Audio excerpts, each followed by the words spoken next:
Nesse vídeo, iremos apresentar o passo a passo de como construir um calorímetro, utilizando para isso materiais de baixo custo, além de determinar a sua capacidade térmica.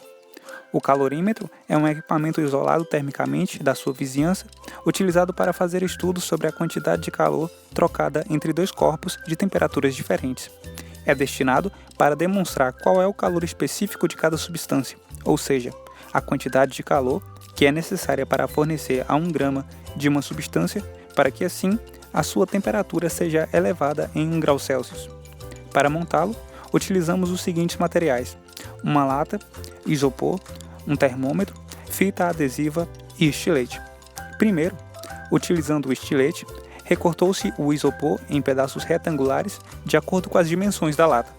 Utilizando fita adesiva, uniu-se os pedaços de isopor em torno da lata, a fim de construir uma caixa com função isolante, que reduz as trocas de calor entre o sistema e as vizinhanças.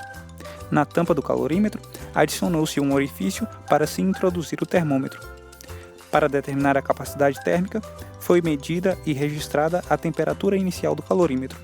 Na sequência, aqueceu-se 750 gramas de água até atingir 41,6 graus Celsius. Após 2 minutos, registrou-se a temperatura de equilíbrio entre o calorímetro e a água. Dessa forma, foram registrados os seguintes dados para se calcular a capacidade térmica do calorímetro. A massa da água equivale a 750 gramas, a temperatura inicial da água equivale a 41,6 graus Celsius, a temperatura final da água equivale a 37,5 graus Celsius, a temperatura inicial do calorímetro equivale a 33 graus Celsius, a temperatura final do calorímetro equivale a 37,5 graus Celsius e o calor específico da água equivale a 1.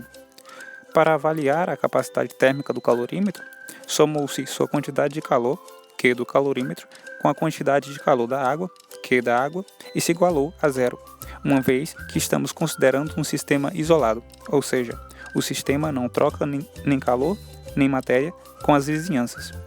A quantidade de calor do calorímetro corresponde ao produto de sua capacidade térmica com sua variação de temperatura, somada à quantidade de calor da água, ou seja, o produto de sua massa com seu calor específico e sua variação de temperatura.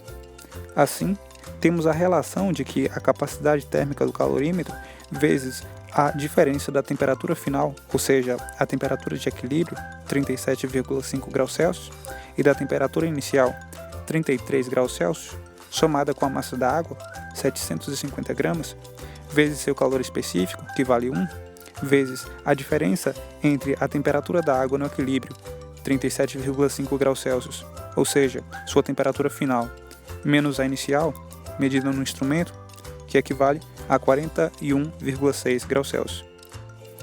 Reorganizando essa equação de primeiro grau e realizando as operações matemáticas, obtemos que a capacidade térmica do calorímetro confeccionado foi de 683,33 calorias por grau Celsius.